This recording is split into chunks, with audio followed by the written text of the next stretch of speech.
Hello दोस्तों, मैं सुभी श्रीवास्तव आज आप लोगों को कहानी सुनाने जा रही हूँ।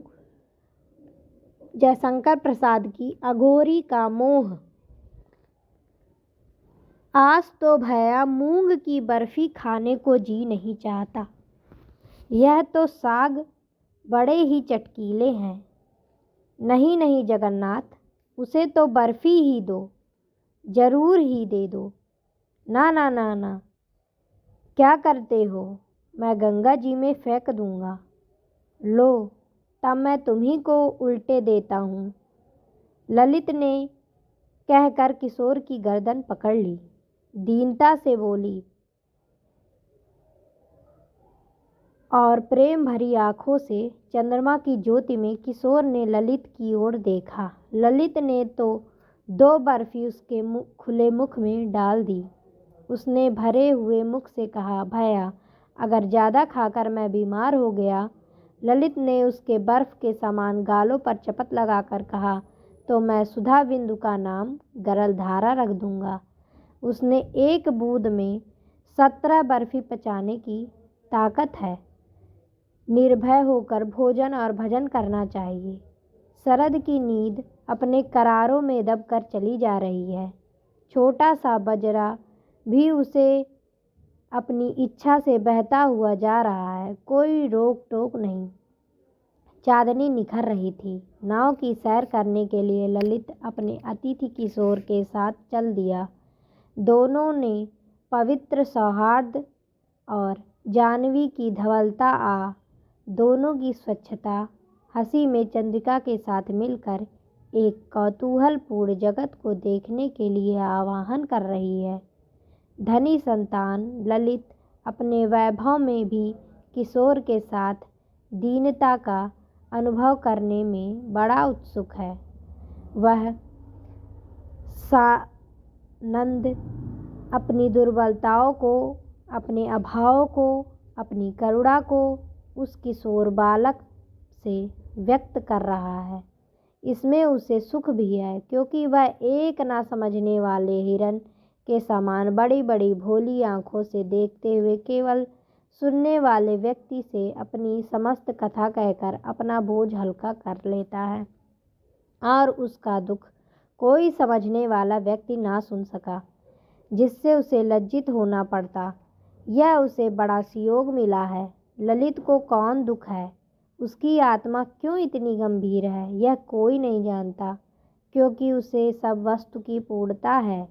जितना संसार में साधारणता चाहिए, फिर भी उसकी नील नीरद माला सी गंभीर मुखाकृति में कभी कभी उदासीनता बिजली की तरह चमक जाती है। ललित और किशोर बातें करते करते, हंसते हंसते अब थक गए हैं। विनोद के बाद अवसाद का आगमन हुआ। पान चबाते चबाते ललित ने कहा, चलो जी अब घर की ओर। मांझियों ने झाड़ लगाना आरंभ कर दिया। किशोर ने कहा, भैया कल दिन में इधर देखने की बड़ी इच्छा है। बोलो कल चलोगे? ललित चुप था। किशोर ने कान में चिल्लाकर कहा, भैया कल आओगे ना? ललित ने चुप्पी साध ली। किशोर ने फिर कहा, बोलो भैया, नहीं तो मैं तुम्हारा पैर दबाने लगूंगा। ललित पैर छूने से घबरा कर बोला, अच्छा तुम कहो कि हमको किसी दिन अपनी सूखी रोटी खिलाओगे? किशोर ने कहा, मैं तुमको खीर मोहन दिल खुश। ललित ने कहा, ना ना ना, मैं तुम्हारे हाथ में सूखी रोटी खाऊंगा। बोलो स्वीकार है? नहीं तो मैं कल नहीं आऊँगा। किशोर ने धीरे से स्वर कर लिया। ललित ने चंद्रमा की ओर देखकर आंख बंद किया। बरौनियों की जाली से इंदु की किरणें घुसकर फिर कोर में आते ही मोती बनकर निकल भागने लगी। यह कैसी लीला थी! अब 25 वर्ष के बाद कोई उसे अघोरी कहते हैं, कोई योगी मुद्रा खाते हुए किसी ने नहीं देखा, किंतु खोपड़ियों से खेलते हुए उसके जोड़ की लिपियों को पढ़ते हुए फिर हंसते हुए कई व्यक्तियों ने देखा है।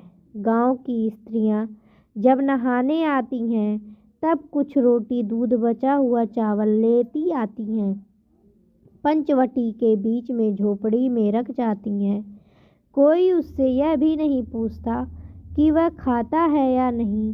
किसी स्त्री के पूछने पर बाबा आज कुछ खाओगे? अघोरी बालकों की सी सफ़ेद आँखों से देखकर बोल उठता। माँ, युवतियाँ लजा जाती, वृद्धाएं करुणा से गदगद हो जाती और बालिकाएं खिलखिलाकर हंस पड़ती। तब अघोरी गंगा के किनारे उतर कर चला जाता और तीर पर से गंगा के साथ दौड़ लगाते हुए कोसों चला जाता। तब लोग उसे पागल कहते थे, किंतु कभी संध्या के संतरों के रंग से जब जाह्नवी का जल रंग जाता है और पूरे नगर की अट्टालिकाओं का प्रतिबिंब छायाचित्र का दृश्य बनने लगता है, तब भाव विभोर होकर कल्पनाशील भावुक की तरह वही पागल निर्मेष दृष्टि से प्रकृति के अदृश्य हाथों से बनाए हुए कोमल कारीगरी के कमनीय कुसुम को, नन्हे से फूल को बिना तोड़े हुए उन्हीं घासों में हिलाकर छोड़ देता और स्नेह से उसी ओर देखने लगता, वैसे वह उस फूल से कोई संदेश सुन रहा हो। शीतकाल है, मध्याह्न है, सवेरे से अच्छा कोहरा पड़ चुका है। 9 बजने के बाद सूर्य का उदय हुआ है। छोटा सा बाजरा अपनी मस्तानी चाल से जाह्नवी के शीतल जल में संतरण कर रहा है।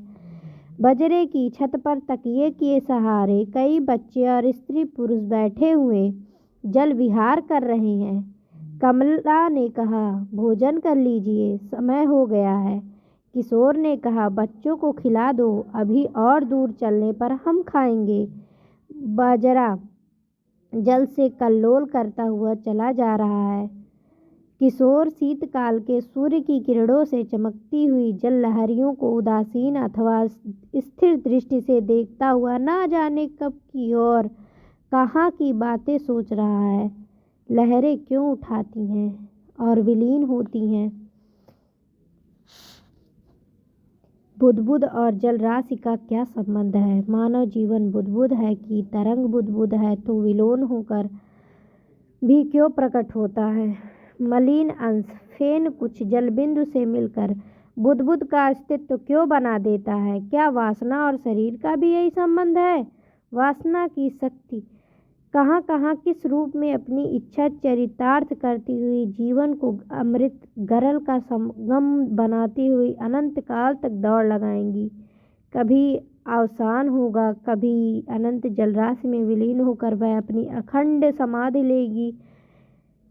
क्या सोचने लगा? व्यर्थ की चिंता है। नवल ने कहा, बाबा ऊपर देखो, उस वृक्ष की जड़ कैसे अद्भुत फैली हुई है। किशोर ने चौंक कर देखा। वह जीर्ण वृक्ष कुछ अनोखा था। और भी कई वृक्ष ऊपर के किनारे को उस तरह घेरे हुए हैं जहां अघोरी की पंचवटी है। किशोर ने कहा, नाव रोक दे, हम यहीं ऊपर चलकर ठहरेंगे, वही जलपान करेंगे। थोड़ी देर में बच्चों के साथ किशोर और कमला उतरकर पंचवटी के किनारे पर चढ़ने लगे। तब लोग खा पी चुके, अब विश्राम करने नाव की ओर पलटने की तैयारी है। मलिन अंग किंतु पवित्रता का चमक मुख पर रुद्ध केश कौपनधारी एक व्यक्ति आकर उन लोगों के सामने खड़ा हो गया। मुझे कुछ खाने के दो। दूर खड़ा हुआ गांव का एक बालक उसे मांगता देख चकित हो गया। वह बोला, बाबा जी, यह पंचवटी के अघोरी हैं। किशोरी ने उसकी ओर देखा, फिर कमला से कहा, कुछ बचा हो तो इसे दे दो।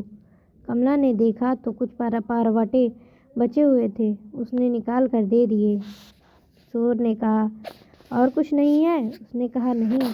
अघोरी उस सूखे पराठे को लेकर हंसने लगा, बोला, हमको और कुछ नहीं चाहिए। फिर एक खेलते हुए बच्चे को गोद में उठाकर चूमने लगा। किशोर को बुरा लगा, उसने कहा, उसे छोड़ दो, तुम चले जाओ।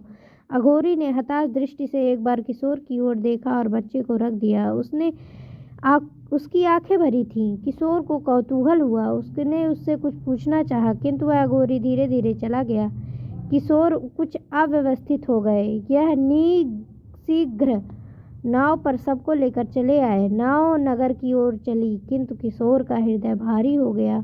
वह बहुत विचारते थे, कोई बात स्मरण करना चाहते थे, किंतु उन्हें ध्यान नहीं आता था। उनके हृदय में कोई भूल हुई जो चिकोट काटती थी, किंतु वह विवश थे, उन्हें स्मरण नहीं होता था।